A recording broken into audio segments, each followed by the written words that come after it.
aku mau ikut suara itu. Kalau memang dia memang bukan Tuhan dan memang cuma halusinasiku, aku bakal balik dengan kalian. Tapi kalau tidak, ya aku akan ikut dia selamanya. Selamat datang di Podium, Podcast Holy Stadium. Bersama dengan Pastor Tina Agung Purnomo. Hidup yang diubahkan akan mengubahkan hidup orang lain. Narasumber kita kali ini adalah Ibu Priska. Silahkan like, comment, and share bila Anda diberkati dengan tayangan ini. Dan subscribe untuk update video terbaru. Selamat menyaksikan. Setiap orang mempunyai cerita yang unik dalam perjalanan hidupnya. Nah, cerita yang unik itulah yang kita mau dengarkan. Karena pada waktu kita mendengar cerita yang unik di mana seseorang mengalami perubahan di dalam kehidupannya, maka kita akan bersyukur kepada Tuhan bahwa Tuhan itu yang membuat satu perubahan. Nah, hari ini saya mempunyai narasumber yang unik, mempunyai perjalanan hidup yang unik, dan itu yang saya mau kita mendengarkan semuanya, karena kita akan mendapat berkat dari cerita yang akan disampaikan. Jadi terima kasih untuk Priska datang di Podium Podcast Holy Stadium. Nah, saya ingin mendengarkan keunikan dari Priska ini. Bagaimana seorang Priska yang tidak bisa melihat matanya, kenapa itu, apakah itu dari lahir atau karena ada penyebab sehingga tidak bisa melihatnya itu setelah umur berapa atau apa. Coba saya diceritain supaya semua juga pendengar hari ini juga bisa mendengar dan mendapat berkat dari situ. Mari silakan. Baik, selamat untuk kita semua. Sehat selalu. Ya, terima kasih, Pastor. Saya sudah ada di sini. Itu salah satu keunikan saya. Oke, saya ini tunanetra sejak lahir sebenarnya. Oh, dari lahir ya? Iya, begitu, Bu. Dan kalau mau cari uniknya adalah saya tidak tahu kalau saya itu buta. Jadi saya tidak tahu, saya tidak bisa melihat. Dari awal itu orang tua saya hanya mengatakan bahwa saya tidak bisa melihat. Nah, saya cuma heran kenapa waktu saya batita itu teman-teman bermain, saya selalu jatuh, ketabrak, tapi mereka kok enggak gitu. Saya ini kenapa? Saya sudah ada pertanyaan dalam diri, cuma tidak ada yang bisa menjawab. Mereka hanya bilang saya itu buta gitu. Tapi buta itu apa? Jadi butanya sendiri itu saya tidak tahu gitu. Sampai pada suatu hari saya tuh diajak pergi jalan-jalan, main-main sama tetangga, sepupu. Nah, kita kami kejar-kejaran begitu, terus saya terjatuh. Nah, terus mereka pulang. Akhirnya seorang ibu datang kepada saya terus menjelaskan kepada saya. Dia ajak saya untuk menyentuh mata saya dan dia tunjukkan kita sama-sama punya mata, cuma matamu tidak berfungsi katanya. Itu yang disebut buta. Nah, dari sejak itu saya tahu kalau saya itu tidak bisa melihat dan alias buta itu, Bu. Orang tua nggak bisa menjelaskan seperti itu menjelaskan. Ya, tidak bisa sedetil itu menjelaskan. Jadi mereka cuma ngomong saya buta gitu. Nah, buta itu apa? Berkaitan dengan apa? Saya tidak tahu karena saya tidak melihat. Jadi saya tidak mengerti bahwa saya itu beda dari yang lain gitu. Yang membuat saya penasaran adalah kok mereka jalan lancar ya, kalau saya kok kayak nggak ngerti, nggak bisa lihat apa-apa gitu kan. Gitu. Iya. Nah, terus itu umur berapa itu bisa akhirnya mulai mengerti, oh aku buta? Sekitar umur 3 tahunan, Bu. Baru setelah itu dengan indera peraba itu baru mulai belajar tentang organ tubuh, ini mata, telinga gitu, baru mulai ngerti kali ya? Ya, sejak itu saya mulai menajamkan apa yang ada kan. Kalau mata saya memang tidak bisa berfungsi, berarti saya masih punya telinga, punya hidung, punya tangan, kaki yang bisa saya maksimalkan. Gitu. Nah, kejadian itu apa enggak membuat setelah mulai bertumbuh ya?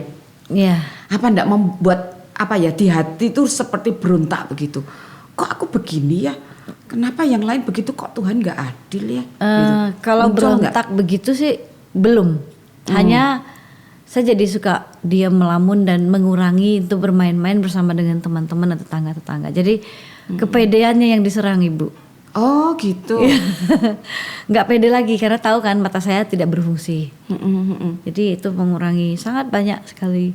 Yang mulai pendiam gitu ya? Jadi saya mulai pendiam.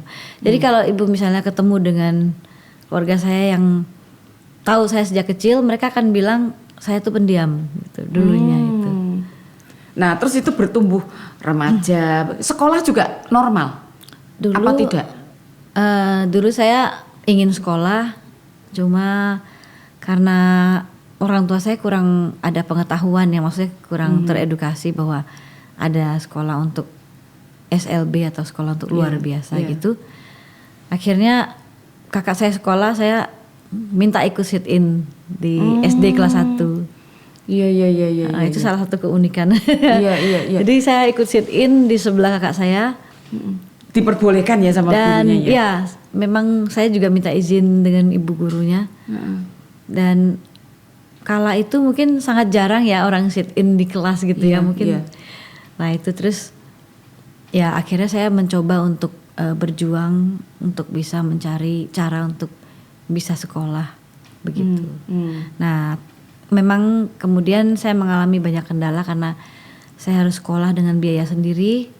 Kok biaya sendiri? Iya, karena kebetulan orang tuaku itu ya seperti saya bilang kurang teredukasi dengan baik. Jadi mereka merasa bahwa orang seperti saya yang tidak bisa melihat begini nggak ada gunanya untuk sekolah gitu. Oh. Jadi mereka bilang ngapain sekolah? Jadi mereka tidak terlalu care about that gitu. Jadi saya coba. Kalau saya waktu itu saya bertekad bahwa tidak ada apapun yang menghalangi untuk saya dapat membuktikan saya bisa berhasil gitu, termasuk mata saya yang buta. Nah, dianggap gak berguna kali ya? Iya. Nggak ada gunanya ini anak begitu ya? Iya, mungkin betul. Di pikiran orang tua ya. Pada waktu itu dengan dalam ketidakmengertian mereka ya memang begitu. Mereka menganggap bahwa tidak ada gunanya. Memang mereka sudah mencoba untuk membawa saya ke dokter-dokter ternama, namun kan memang tidak dapat diobati. Jadi memang ya di keluarga besar kami hanya saya yang mengalami istilahnya kecacatan seperti ini. Jadi sehingga memang keluarga ya dalam tanda kutip agak acuh tak acuh dengan saya. Jadi akhirnya saya berusaha sendiri dengan sekolah dan berjualan. Akhirnya saya diterima untuk bekerja di koperasi sekolah. Gitu. Terus itu duitnya buat bayar sekolahnya? Iya, bayar sekolah dan keperluan-keperluan lain. Sempat saya sekolah di sekolah pemerintah itu kan memang free.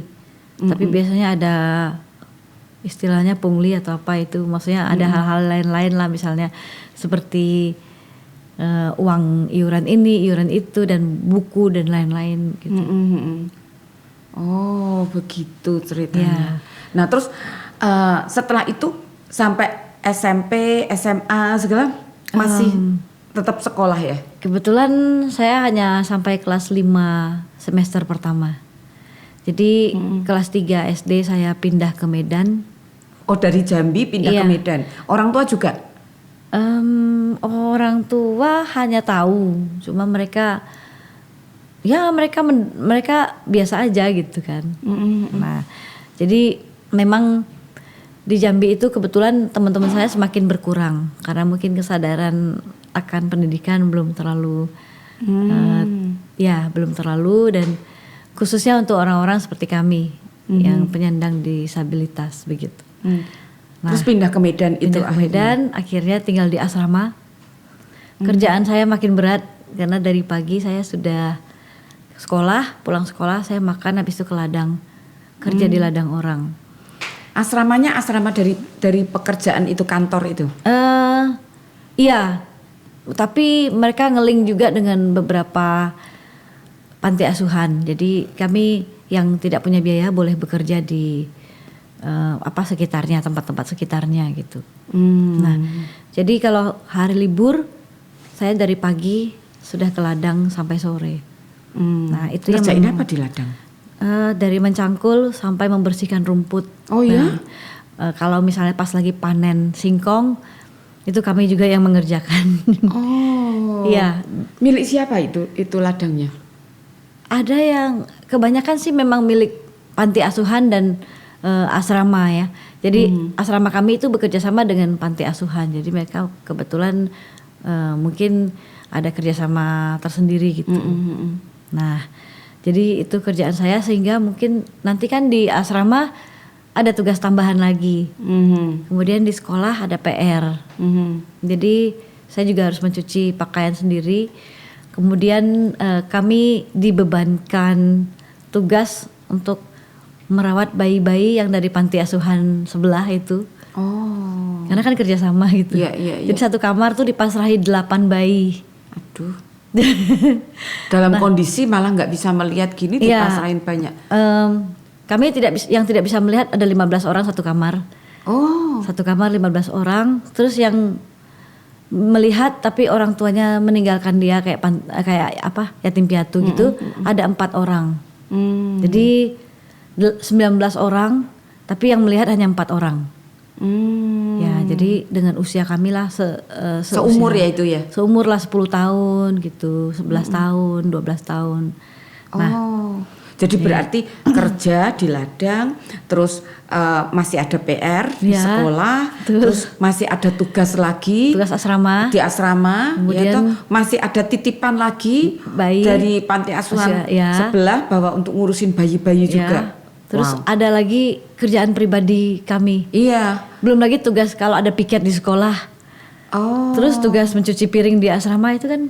Sekolahnya sekolah khusus untuk disabilitas atau sekolah umum? Khusus. Khusus ya? Ya. Berarti bacanya baca braille gitu? Iya betul. Betul sekali. Okay. Nah, jadi tugas yang begitu menumpuk ketika itu usia saya sekitar 10 sampai 12 tahun, 10 sampai 11 lah ya. Nah, jadi fisik saya tidak kuat. Saya sempat mengatakan kepada suster dan yang ada di sana bahwa saya sakit gitu kan. Ya tapi terus ya jawabannya tidak kerja, tidak makannya kau katanya kan gitu. Jadi ya sudahlah. Jadi gitu tempaan kan. Hidup yang benar-benar keras ya. Ya, jadi saya paham maksud beliau-beliau. Mungkin beliau tidak ingin kami mendapatkan sesuatu dengan mudah. Iya. Cuma pada waktu itu ya kebetulan memang saya itu sebetulnya orangnya tidak terlalu suka mengeluh. Kalau saya sampai bilang saya sakit itu berarti benar-benar sudah diambang kekuatan saya kan. Tapi mungkin pada umumnya mungkin kan yang lain-lain kan mungkin dipikir manja. Ya, dipikir manja. Jadi saya ke ladang, saya paksakan. Akhirnya saya pingsan di sana. Oh. Dirawat di rumah sakit terdekat. Kemudian vonis diagnosanya keluar bahwa saya kena malaria. Kalau tidak salah namanya malaria tropicana. Oh iya, malaria tropicana. Ya. Berapa lama di rumah sakit akhirnya? Sekitar 1 minggu mungkin kurang lebih. Tapi kan dokternya bilang pada waktu itu kan penyakit begitu kan agak jarang. Susah ya, jarang ada obatnya ya. Jadi tidak boleh kerja keras. Jadi kalau kerja keras akan kambuh. Berarti kan saya tidak ada yang support lagi, jadi sudah hari itu ya putus sekolah. Oh, putus sekolah tapi masih boleh tinggal di asrama itu? Ya, tidak Bu. Oh enggak juga? Ya. Terus tinggal di mana? Ya saya tadinya keluar tanpa tujuan gitu. Saya telepon ke keluarga gitu, minta dijemput. Sempet sih disamperin oleh kakak saya dan papa saya gitu.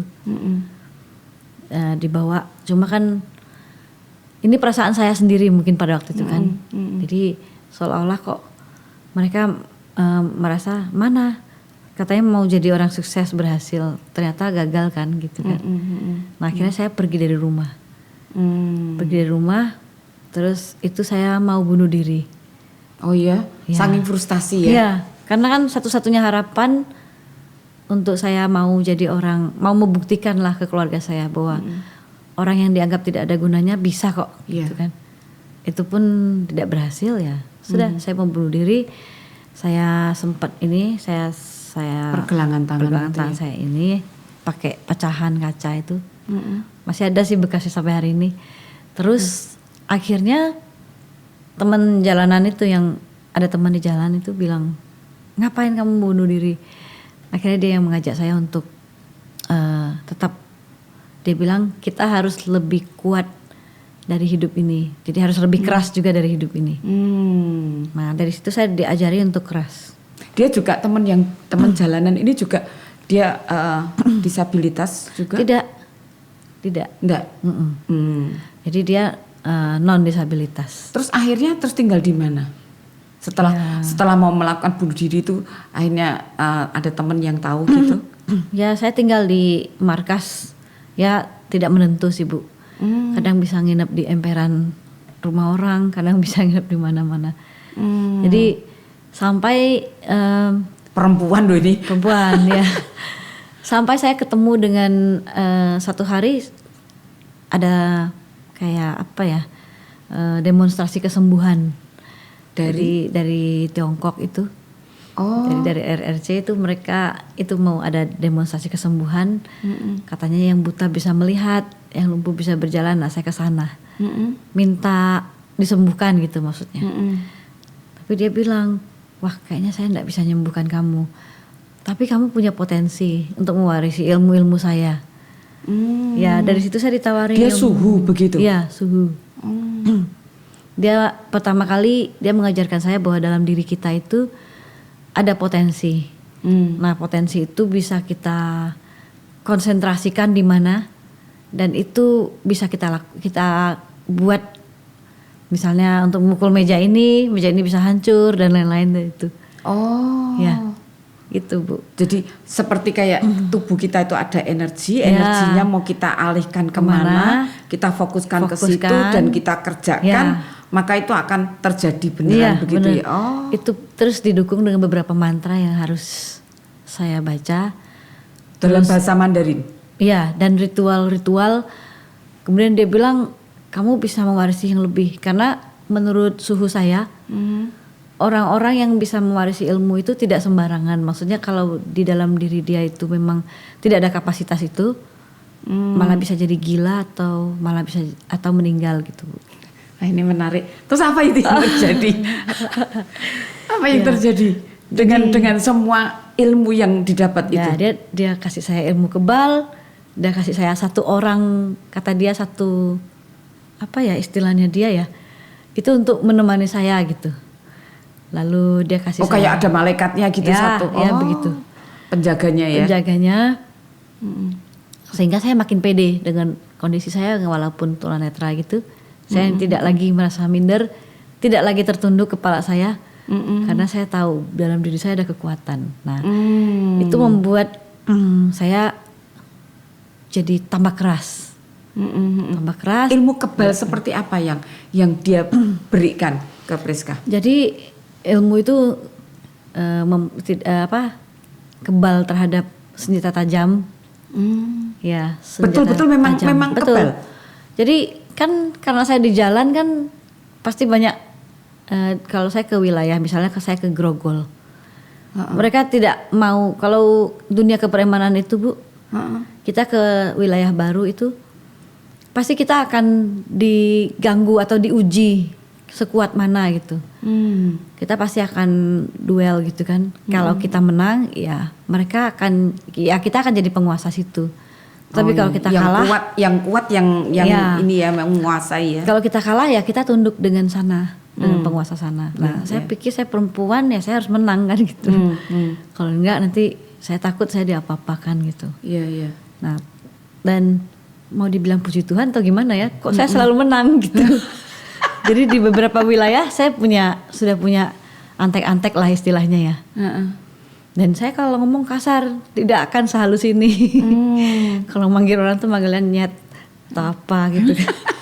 Preman beneran ya, bukan Ya, preman-premanan. jadi kalau ya kadang-kadang sih Sempat dari Medan, sempat ke Jakarta segala. ya Jakarta. Di Jakarta juga istilahnya seperti anak jalanan begitu. Ya, Tidur juga di sembarang sembarang tempat. tempat, makan juga kalau mau masak Indomie atau apa kan cari kompresor yang panas nanti mie-nya matang sendiri baru kita makan. Iya, iya. Ya gitulah. Di mana perjalanan. saja di Jakarta? Ada di daerah Grogol, Pulau Gadung, terus di daerah Pulau Gadung. Terminal ya? Iya, Wah. ya begitu. Terus Lebak Bulus. Ya, jadi memang pada waktu itu saya tidak ada istilah kasihan sama orang, itu nggak ada. Jadi saya tuh paling kesal, paling suka itu menyiksa anak-anak yang cengeng, manja, yang begitu. Dan Karena pengalaman yang di masa lalu itu ya. itu menyebabkan akhirnya Priska jadi orang yang keras. Kalau ngelihat orang yang anak yang cengeng gitu, kamu tidak boleh begini gitu. gemes gitu, Bu. Iya, gemes gitu rasanya ya. Ya, jadi saya orangnya memang kalau bicara tidak terlalu pandai, Bu. Maksudnya tidak bisa berdebat. Kalau bertengkar atau apa kan, biasanya lebih kepada fisik, main tangan langsung gebuk atau apa kan. Jadi Kejahatan apa yang Priska kerjakan yang itu, wah ini gila nih. Itu yang itu gila bener gitu. Itu apa? biasanya kalau saya marah dengan seseorang, mungkin dia hanya nyinggung masalah sepele sih, masalah kebutaan saya atau apa itu. Biasanya orangnya itu sudah langsung saya hajar gitu. Dan kalaupun orangnya sudah minta ampun atau apa itu tidak saya lepasin gitu. Jadi habis-habisan babak belur gitu. Sampai berdarah-darah enggak? Oh iya. Oh iya. Kalau apalagi terhadap penjahat kelamin, wah itu saya nggak ampun itu, mereka biasanya saya habisi benar-benar gitu. Oh, maksudnya dia orang yang mencoba untuk memperkosa atau Ya, begitu. gitu. Nah, terus orang-orang yang, dan saya tuh sangat mudah tersinggung pada waktu itu.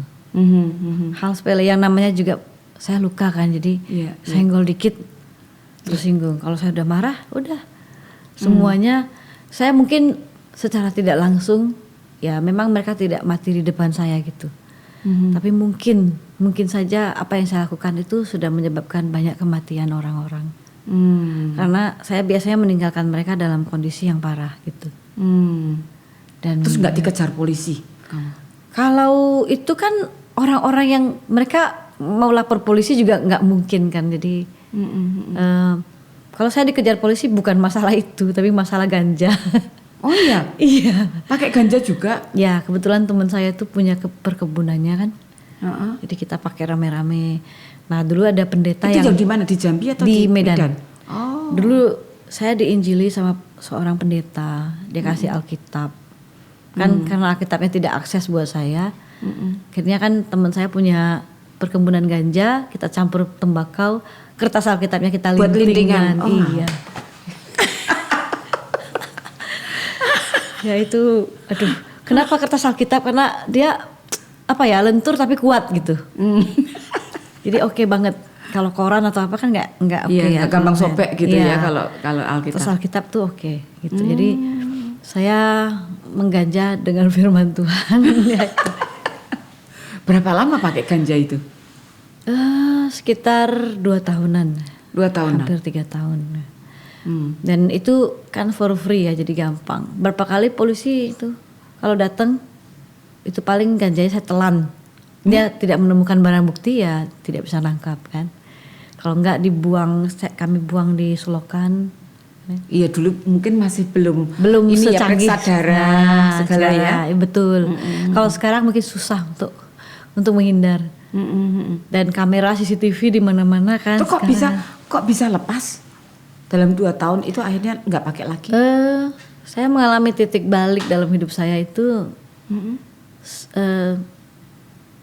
Sebelum saya mengalami itu, saya merasa hari-hari saya itu ada kekosongan. Betul, saya tuh bisa apa ya, istilahnya saya tidak minder lagi. Saya sudah percaya punya diri, kekuatan gitu ya. Saya bisa lakukan apa yang saya mau. Istilahnya saya menjadi Tuhan atas diri saya sendiri. Ya dulu memang saya pikir gitu. Tuhan itu tidak ada, kalaupun ada Tuhan itu tidak adil. Jadi biarkan saya menjadi Tuhan atas diri saya gitu. Nah, tapi kok dalam diri saya tetap ada kekosongan. Yang saya tidak tahu saya harus mengisi dengan cara apa. Dulu waktu saya memang masih kecil, masih SD gitu, pernah sekolah, saya sudah mencoba berbagai ajaran, tapi tidak ada yang pas gitu. Memang ada satu ajaran yang lebih masuk akal ketimbang Tuhan buatan gitu kan. Tapi tetap tidak bisa mengisi kekosongan ini.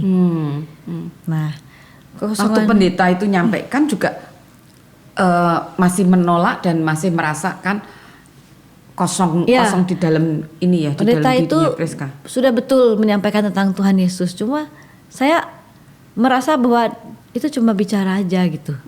Tidak segampang itu. Apa Anda mengalami seperti saya kan gitu. Iya. Jadi dia bicara, saya kasih asap rokok, dia bicara, saya kasih asap rokok. Tapi pendetanya sabar, asli sabar banget.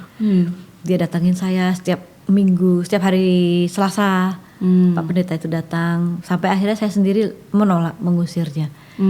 Pak, mulai sekarang jangan datang lagi ya Pak, saya bosan Pak. Bapak khotbah lama sekali gitu.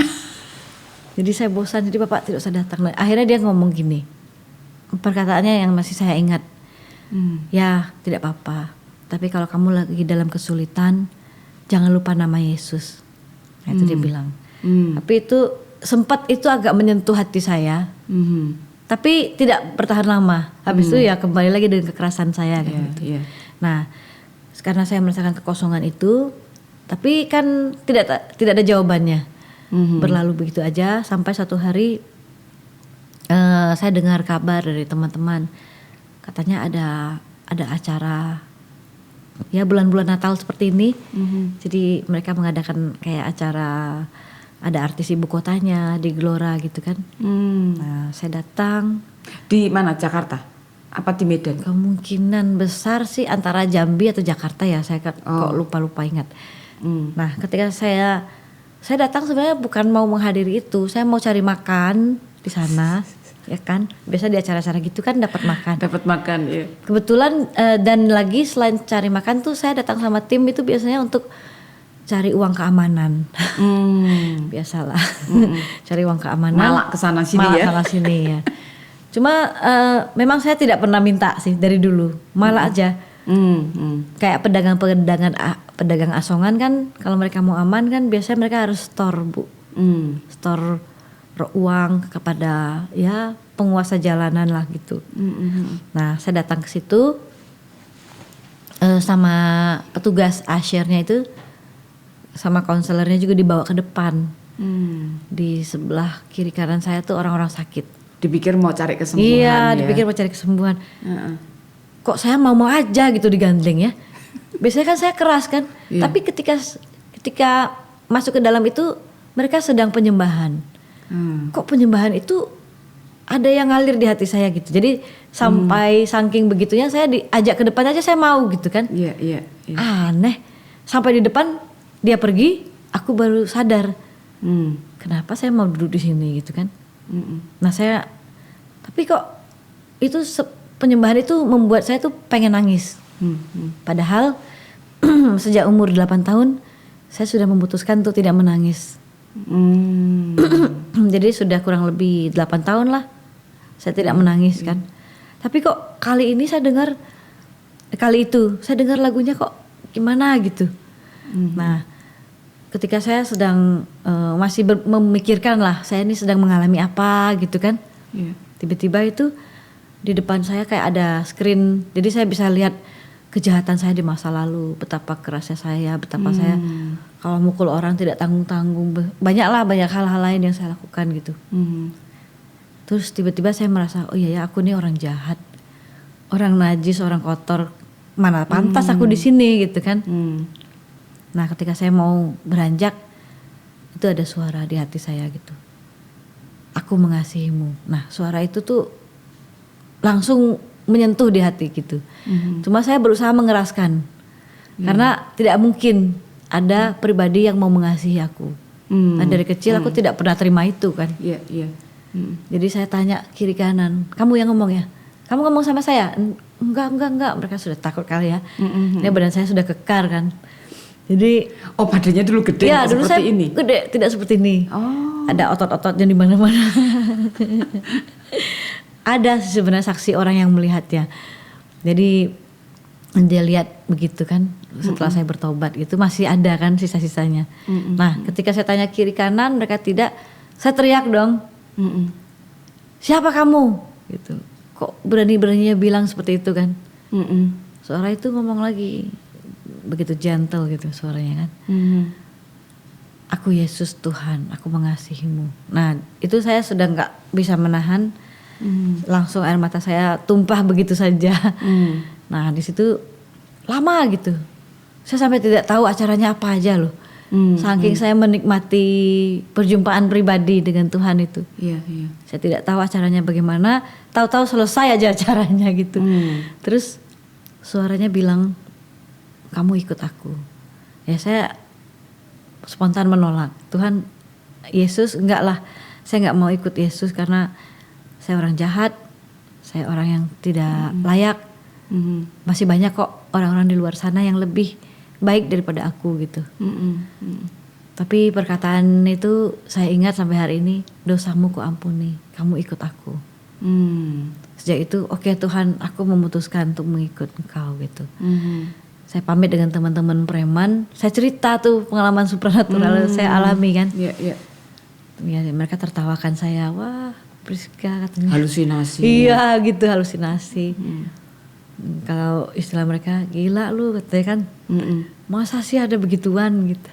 Terus akhirnya aku bilang, oke lah, kalian mau bilang halusinasi atau apa, kita buktikan saja. Aku mau ikut suara itu.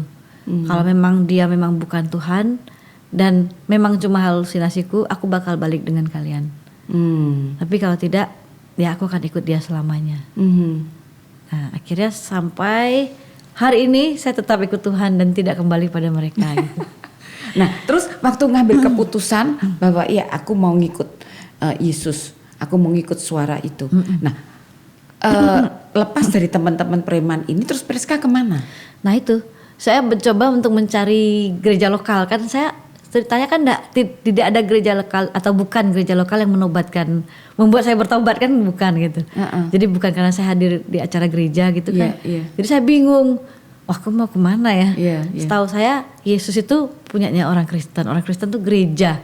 Berarti aku harus ke gereja. Nah gereja apa gitu kan? Tapi kebetulan ada konselor yang masih ada di luar gitu kan. Saya tanya, Pak, gereja di mana ya Pak? Oh ya akhirnya dia mengarahkan saya ke gerejanya dia gitu kan. Nah saya bergereja, cuma kan saya tidak tahu firman Tuhan. Jadi saya bukan mengenal Tuhan karena bertumbuh dulu atau apa terus baru akhirnya bertobat kan enggak. Ini kan karena mengalami perjumpaan pribadi, jadi kan saya belum ada isinya apa-apa, firman Tuhan saya belum punya.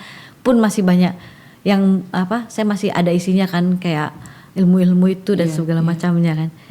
Jadi terus akhirnya ke gerejanya. Saya ke gerejanya orang itu. Terus saya dikenalkan ke pendetanya. Selesai, kan saya tuh merokoknya kan merokok terus kan. Jadi ke gereja saya berhenti memang kan, mau pujian penyembahan masih ada nuraninya, masih terasa masa aku mau merokok sambil nyanyi-nyanyi gereja kan. Nah selesai itu diajak pendetanya saya tawari rokok Pak. Ini bukan raja preman, ratu preman. Ratunya preman. Rokoknya saya taruh di meja, plak gitu, rokok Pak. Pendetanya mungkin bengong ya. Kok nawari aku rokok? Kenapa Pak? Saya sambil ngambil rokok, saya nyalakan, rokok Pak, enggak apa-apa kan? Enggak boleh ya? Aku tuh dengan tulus loh nanyanya ya. Iya, karena memang enggak ngerti. Enggak boleh ya Pak?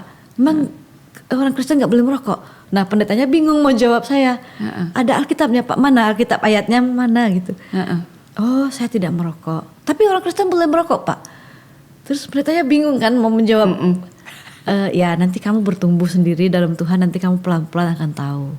Oh berarti boleh ya Pak? Saya merokok dengan santai gitu kan.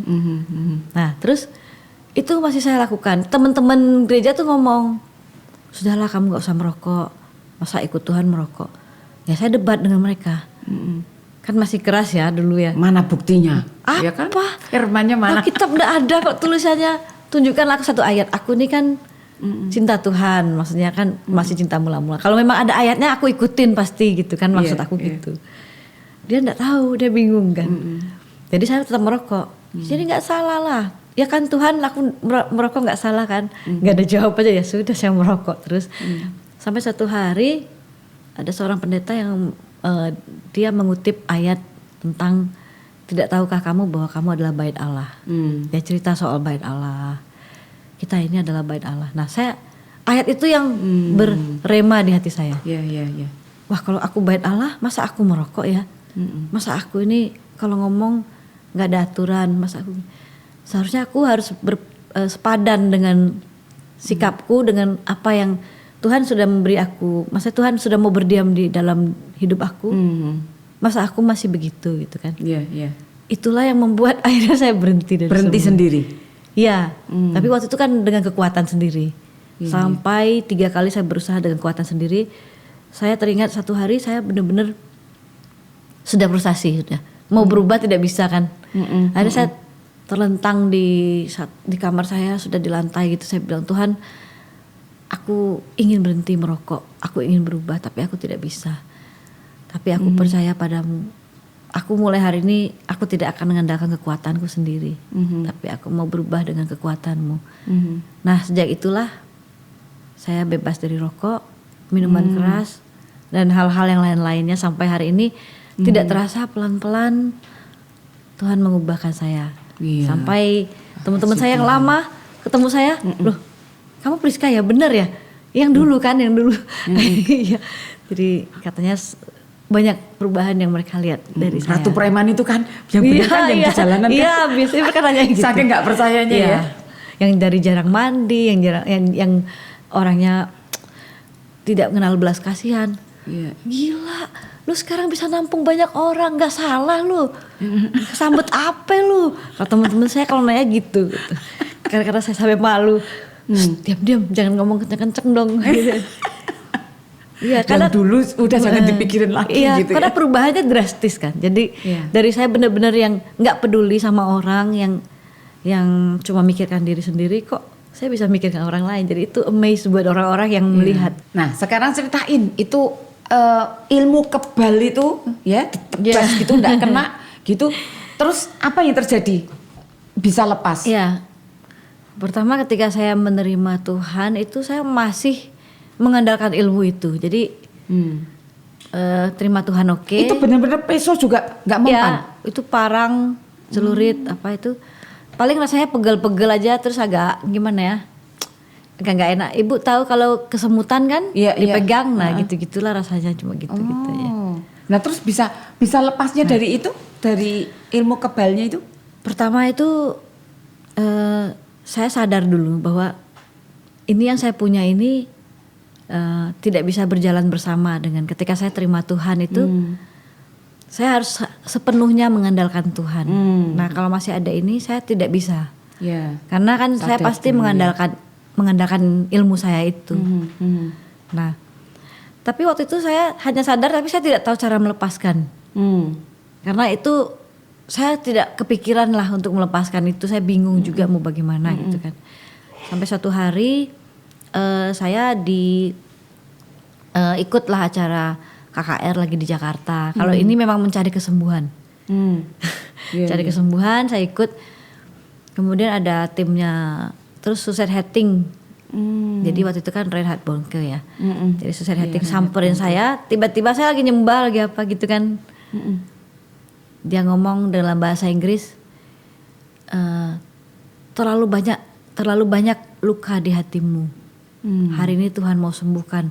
Dan terlalu banyak yang ada padamu yang harus Tuhan lepaskan dari kamu. Nah, hari itu saya langsung dilayani karena waktu itu saya langsung tidak sadarkan diri, tidak terlalu sadar gitu ya, tidak teriak-teriak gitu. Saya dilayani untuk luka hati. Di lapangan itu juga? Dibawa masuk. Oh, dibawa masuk ke ruangan? Ke ruangan. Dilayani dari jam 9 malam itu sampai jam 4 pagi. Wow. Untuk pelepasan untuk apa ya? Kalau istilahnya inner healing gitu ya. Kelepasan dan inner healing ya. Ya. Kalau kelepasan ilmunya itu belum. Jadi ini khusus untuk luka batinnya dulu, inner healingnya dulu. Karena memang sangat dalam sekali gitu. Karena saya pernah mengalami tanpa sadarnya papa saya, mama saya banyak sekali yang mereka sudah lakukan yang melukai gitu kan.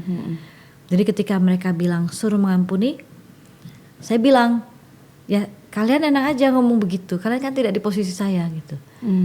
Terus saya diberikan pengertian macam-macam. Bahkan ada pendoa yang bilang kamu tuh akan dipakai Tuhan, ayo ampuni.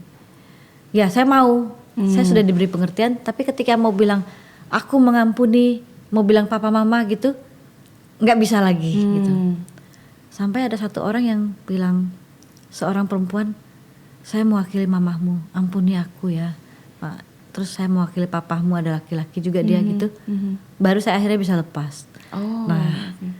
Bisa lepas, free. Tapi bagaimana dengan ilmu-ilmu ini kan masih ada. Terus saya satu hari pendeta saya bilang, yuk kita pelepasan, kita layani kamu gitu. Karena saya tiba-tiba kalau misalnya emosi saya nggak terkontrol gitu. Jadi marah yang nggak jelas. Jadi kalau sudah marah nanti pasti ada barang yang rusak gitu. Dulu pernah sampai drum tuh hancur gara-gara saya hancurkan gitu kan.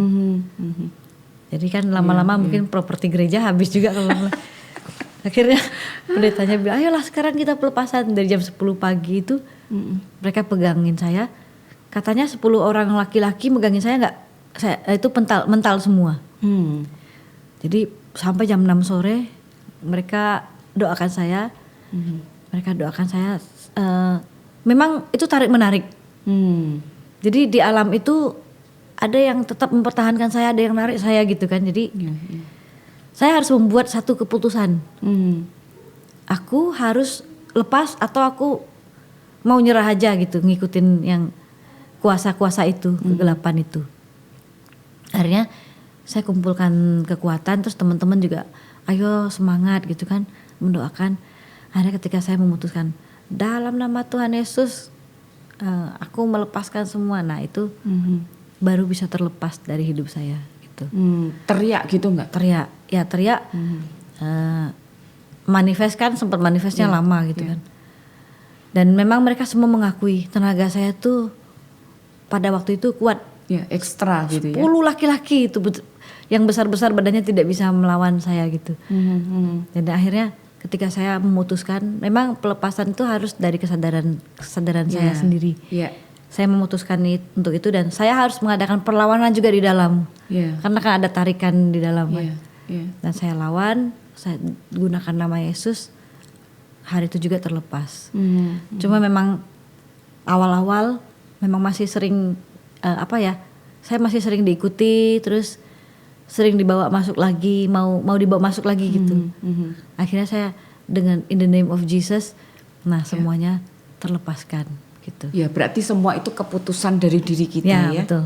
Begitu kita ngambil keputusan yang tepat, maka itu yang berusaha narik kembali tidak akan punya kekuatan apa-apa. Tidak, betul. Dan celah, kita tidak membuka celah lagi kan. Iya betul. Nah, kalau buka celah tuh biasanya kalau misalnya ada hal-hal yang memancing emosi, kalau kita masih terpancing, nah itu kan ada celah gitu. Iya. Jadi habis didoain itu terus kena peso segala ya? Ya sudah bisa luka lah Bu. Loh kalau dulu waktu ilmu kebas itu ya kena golok, berdarah nggak tapi? Enggak. Cuma berasa kesemutan, pegel-pegel aja. Mereka kalau habis duel kan, habis berantem mereka golok-golokan gitu kan. Mereka paginya mungkin badanku pegel-pegel semua gitu. Oh, tapi tidak ada lukanya? Tidak ada sama sekali. Kalau memar-memar kecil ya paling-paling gitu. Wow, ya Tuhan Yesus ajaib. Betul. Tapi memang saya ngelihat ini kelepasan yang betul. Adalah orang memang benar-benar sadar bahwa Tuhan di dalamnya. Kalau aku nggak lepaskan, aku nggak sinkron nanti dengan Tuhan. Nggak sejalan soalnya. Nggak sejalan, betul. Nah itu pengertian itu penting loh. Ya, karena kalau cuma didoain kelepasan, ditengking-tengking, orangnya nggak punya pengertian apa-apa, dia nggak. Masalahnya orang itu harus berjuang juga sendiri. Betul. Dia harus jangan pasrah-pasrah aja gitu kan, pasrah-pasrah didoakan, tapi dia aku harus bertekad lepas, aku harus memilih mau Yesus atau kuasa-kuasa itu. Iya, iya betul. Itu baru bisa. Kalau tidak orang kan seringkali pokoknya aku didoain kelepasan supaya lepas gitu. Biasanya itu orang-orang yang biasanya begitu tuh dia enggak mau berjuang sendiri, tapi dia minta dari pihak eksternal. Nah, eksternal kan tidak bisa sepenuhnya. Justru yang di dalam kita itu yang penting ya. Saya ingat perkataan satu teman saya yang berusaha membantu saya, dia bilang, kami tidak bisa berbuat apa-apa, Pris. Kamu yang bisa. Itu saya ingat dan itu betul sekali. Dan setiap kali saya mau berdoa pelepasan, misalnya ada yang minta doa pelepasan kan, saya tanya dulu, kamu ini benar-benar mau lepas atau tidak? Kalau tidak ya ngapain saya doakan gitu kan. Terus saya tanya lagi, kalau begitu bersediakah kamu bekerja sama? Kamu pun harus melawan, maksudnya kamu harus benar-benar memutuskan untuk terima Yesus, karena memang berat, apalagi kalau kami yang sudah ada okultismenya gitu-gitu, yang ada ilmu-ilmu begitu, biasanya tarik menariknya lebih kuat. Dan memang setelah itu ya kadang-kadang sampai bisa muntah darah, muntah macam-macam gitu kan. Dan setelah itu setelernya memang sampai berhari-hari itu kekuatan tuh kayaknya benar-benar lemas gitu. Karena kan selama ini kan saya tidak pakai kekuatan sendiri karena ada isinya kan, jadi tidak terbiasa lagi untuk kekuatan sendiri, manusiaku sendiri gitu kan. Dan waktu itu saya selesai pelepasan tuh kosong banget. Jadi saya bilang, Tuhan tolong aku, Tuhan aku ini kok kayak manusia hidup tapi saya mati gitu. Karena kan selama ini saya dikuasai gitu kan. Jadi saya minta menggantikan yang dulunya yang menguasai saya roh-roh begitu, saya minta Tuhan yang menggantikan untuk menguasai saya gitu. Kalau enggak saya enggak kuat pasti. Terus apa yang terjadi pada waktu bisa terisi lagi tuh? Saya waktu itu kan lemah ya, kondisi fisik juga lemah kan maksudnya. Jadi saya dengarkan lagu pujian terus. Terus saya cari Alkitab audio, dulu masih bentuknya kaset. Nah saya setel itu terus. Itu yang bisa nguatin. Kalau didoakan itu faktor eksternal sekali lagi. Jadi memang dari diri kita harus mengisi dengan mendengarkan. Kalau orang-orang yang bisa baca mungkin mereka akan baca Alkitab ya. Saya nyalakan lagu, terus Alkitab audio, lama-lama roh saya kuat, otomatis itu menunjang fisik saya juga. Jadi semua kan berawal dari roh ya. Kita mengalahkan atau menang atau kalah pun dari alam roh dulu. Nah itu nanti mempengaruhi fisiknya. Begitu. Wah puji Tuhan. Ini bagus sekali buat orang-orang yang biasa dengan ilmu-ilmu yang bukan dari Tuhan itu ya, ilmu-ilmu yang dari luar itu yang dimasukkan. Dan untuk kelepasan, banyak orang hanya kelepasan karena mau instan aja. Tapi dari dirinya tidak ada usaha apapun. Itu juga akan sulit, akhirnya nanti juga spirit itu keluar masuk. Jadi gitu ya. menurut saya 80 orang dari 100 orang itu mereka memutuskan nyerah. Karena enggak sanggup, Bu. Itu tarik menariknya kan sangat kuat. Jadi kita memang harus punya tekad yang kuat. 80 orang dari 100 orang. Jadi cuma 20 orang yang akhirnya mereka bisa keluar dan memutuskan untuk oke gitu. Dan mereka bisa menang. Jadi yang 80-nya itu sudah oke. Jadi ibaratnya jadi permainan roh itu. Jadi keluar masuk. Kalau ke gereja rohnya keluar dulu sebentar kan, dia ke gereja kan. Habis itu nanti rohnya masuk lagi gitu. Jadi makanya kok banyak orang-orang yang mengaku, bahkan hamba-hamba Tuhan sekalipun nggak sinkron antara hidupnya dan pelayanannya, karena sama sekali hidup dan pelayanan itu sebetulnya nggak ada kaitannya ya. Jadi karakter dan urapan itu kan hal yang berbeda gitu. Betul. Jadi nggak sinkron karena ya itu tadi nggak bisa lepas seutuhnya. Gitu. Begitu kita dilepaskan itu jadi benar-benar rumah kita ini kosong dan harus segera diisi dengan firman, dengan pujian supaya istilahnya roh kita mulai bertumbuh di dalam firman Tuhan, dalam pengenalan akan Tuhan, dan itu akan membuat diri kita kepenuhan kembali. Karena roh itu, karena firman itu sendiri kan menghidupkan itu, Bu. gitu. Nah terus gimana caranya bisa sampai ke kota Semarang? Ya tadinya saya begitu bertobat, ya saya pikir saya akan hidup biasa lah kan, bekerja. Sampai satu hari Tuhan di dalam doa saya, Tuhan menunjukkan bahwa Tuhan mau memakai hidup saya. Tapi ya naifnya pikiran saya kan, saya mikir wah kalau memakai hidup biasanya hamba-hamba Tuhan tuh bilang kalau memakai hidup tuh berarti jadi pendeta. Aku nggak mau gitu kan.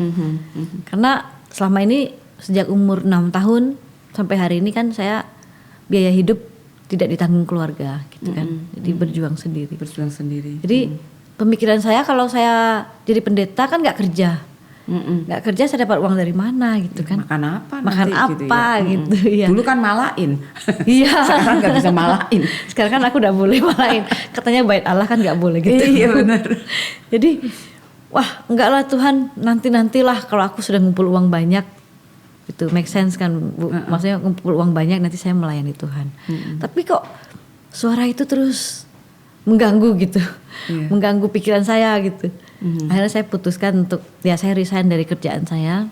Ya sampai direktris saya tuh bilang kamu tuh bodoh ya, kerjaan sudah bagus gitu kan, sudah gini. Kerja apa itu akhirnya? Kebetulan saya sudah pindah-pindah kerjaan, akhirnya saya kerja di pabrik tas. Jadi administratornya sekaligus. Kadang kalau dia butuh pembantu rumah tangga ya saya kerjain di situ. Kadang pabriknya butuh tenaga buruh saya bantuin juga, operator semua. Wah kalau gitu ketemu saya, kamu tak jadiin ketua security.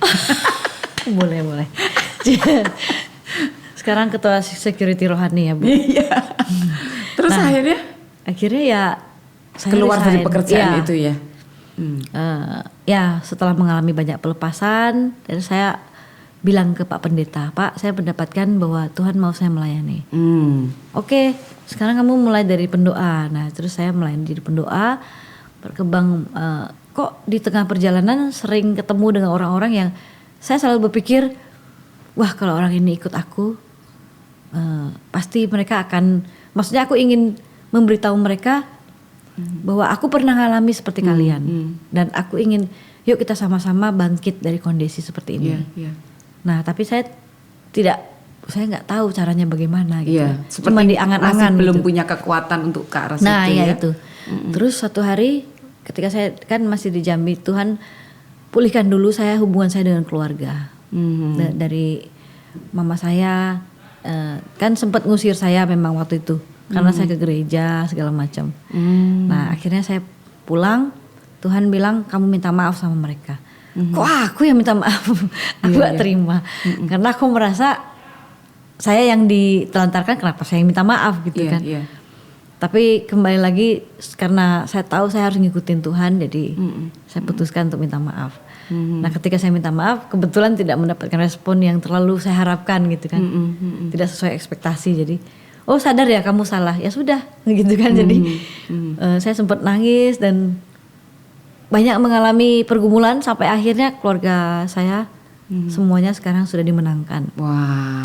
Ya, bahkan adik saya tuh menjadi salah satu pemain drum di Symphony Worship saat ini. Padahal dia dulu yang ngusir-ngusir saya juga, dia yang tapi sekarang.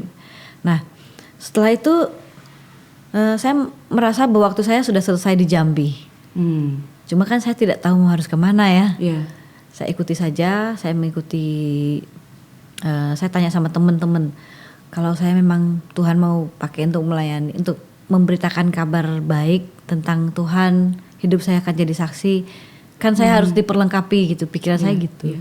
Jadi saya tanya sama teman-teman, ada nggak sih sekolah karakter yang jangan lama-lama lah, kalau Alkitab kan lama ya 5 tahun segala gitu kan. Kalau sekolah pembentukan karakter kan paling setengah tahun. Oh ada di School of X. Nah itulah pertama kali saya ke Semarang dengan mengikuti School of X. Ungaran waktu itu masih? Iya masih di Ungaran. Nah waktu saya di School of X itu pun sebetulnya saya dapat tawaran gereja-gereja, beberapa gereja untuk pelayanan di Jakarta, bahkan di misi luar negeri yang waktu itu diasuh oleh Pak Johan Handoyo juga. Saya ditawari untuk melayani di misi luar negeri di sana. akhirnya saya memutuskan untuk di Jakarta karena saya pikir dekat dengan keluarga saya. Nah, pas saya sudah di sana wawancara kerja lah istilahnya ya, kalau melayani pun tetap ada wawancara kerjanya kan.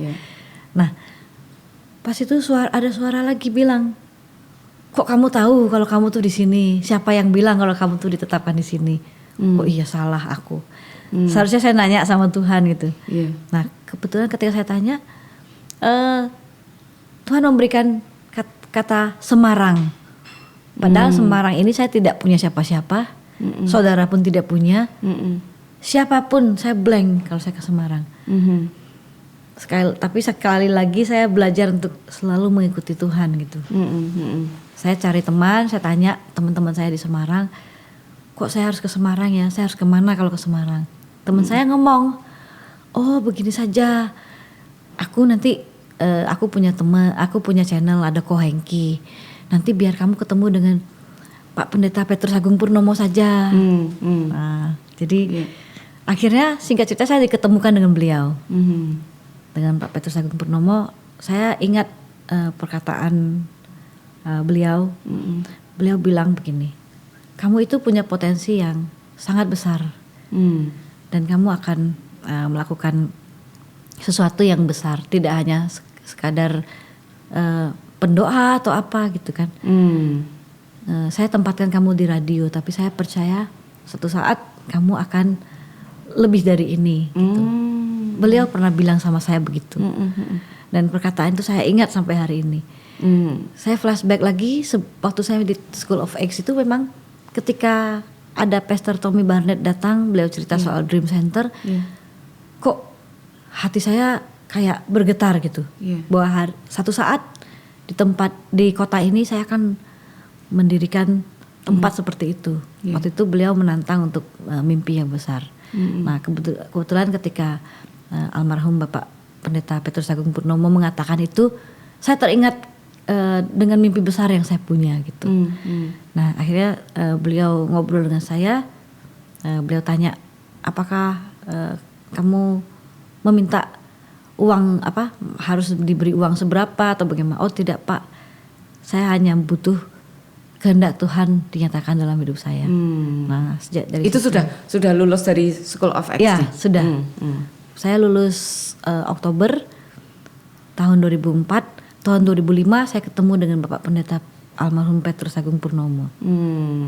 Nah, begitu. Terus ditaruh di radio? Taruh di radio. Di training, kemudian taruh di radio.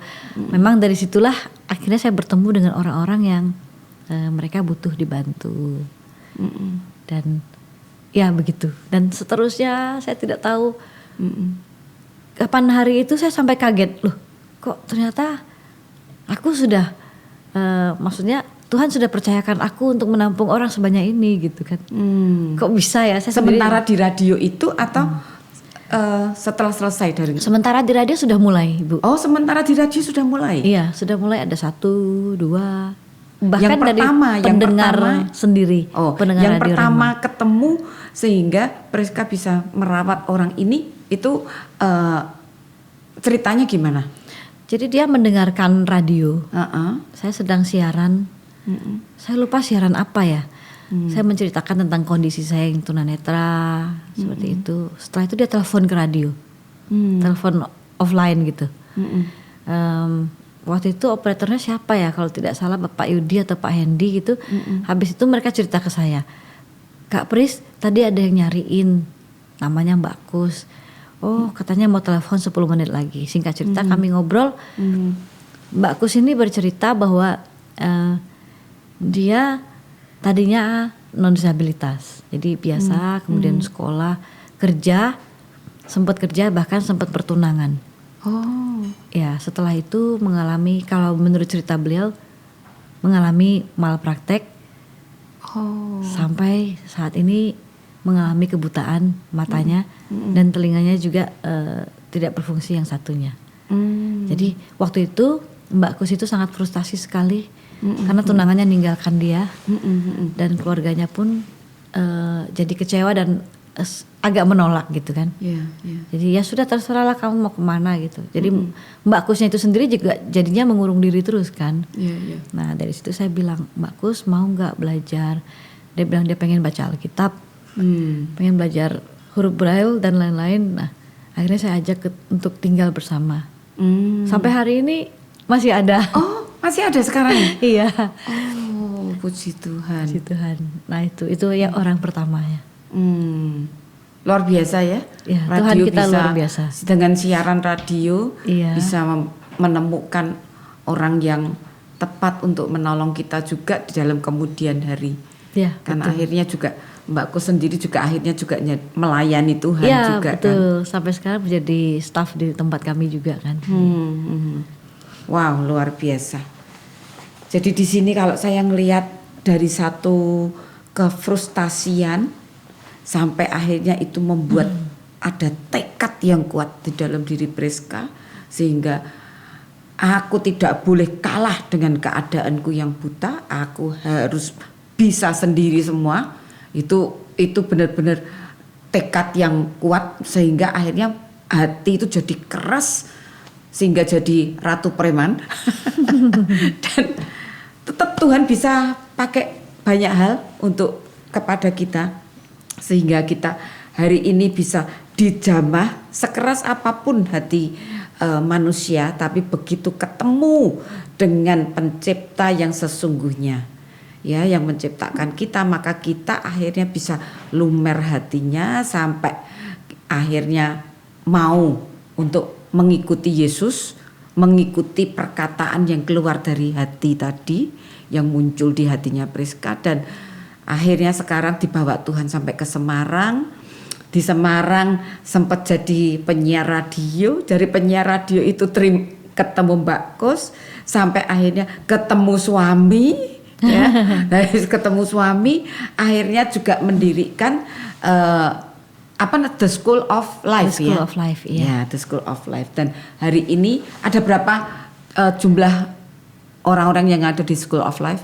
Kurang lebih hampir 80 orang. 80. Jadi itu mereka semua istilahnya masuk di satu asrama tempat Priska ini melayani dengan dibantu Mbak Kus tadi, dan tim apakah itu masih orang-orang yang tunanetra atau akhirnya ini melebar sampai kemana-mana? Wah, itu melebar akhirnya. Oh, melebar akhirnya. Jadi ya? dari bayi.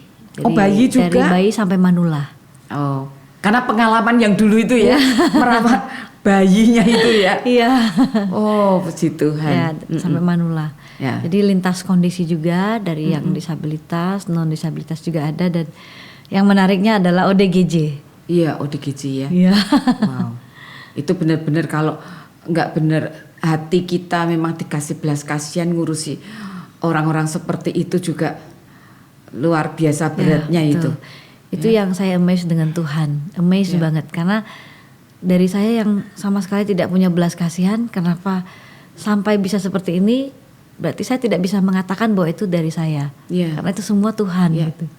Tapi memang Alkitab katakan kita setia dengan perkara kecil, kita dipercayai dengan perkara yang lebih besar lagi.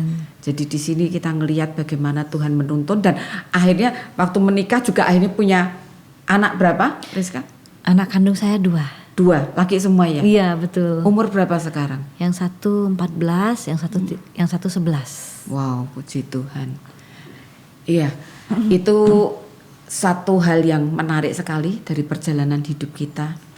Bagaimana kita sampai penolakan itu terjadi, kita sampai hidup udahlah tidur dimanapun juga, mandi juga dimanapun, makan apapun juga, tapi sama Tuhan bisa dibawa akhirnya. Pengalaman yang lalu sepertinya menyakitkan ya, tapi saya ngelihat selalu digunakan itu untuk satu kebaikan Tuhan. Di masa depan pada waktu kita melayani sampai akhirnya sekarang ada bayi-bayi, ya ada berapa yang sekarang ini? Kalau anak-anak, bayi sampai anak-anak itu sekitar 8 orang. 8 orang. Nah, sampai itu harus merawat, dan itu bertumbuh bersama-sama dengan anak kandung juga ya. Betul. Ya. Itu hal yang tidak mudah pada waktu apa yang Tuhan percayakan dalam hidup kita, di dalam pelayanan, dan kita juga gabung di situ dengan keluarga. Tapi itulah yang Tuhan lakukan, dan sampai hari ini luar biasa sekali. Terima kasih Rizka untuk apa yang sudah diceritakan, karena saya tahu ini akan memberkati orang. Orang tidak boleh putus asa dengan apapun juga, karena pada waktu kita putus asa, kita mesti tahu tetap ada jalan keluar buat Tuhan. Amin. Dan Tuhan yang membawa kita masuk ke masa depan yang gilang gemilang, karena pertemuan dengan Yesus itu mengakibatkan perubahan besar dalam hidup Rizka. Terima kasih untuk kedatangannya, terima kasih untuk apa yang sudah di-sharingkan. Tuhan Yesus memberkati, tetap semangat dan maju terus. Amin. Amin. Terus melihat kesulitan yang kita alami akan menghabiskan banyak energi yang akan membuat kita terhenti. Namun ketika kita peduli akan kesulitan orang lain, kita akan memiliki energi untuk bisa terus memberi dan menjadikan hidup kita berarti.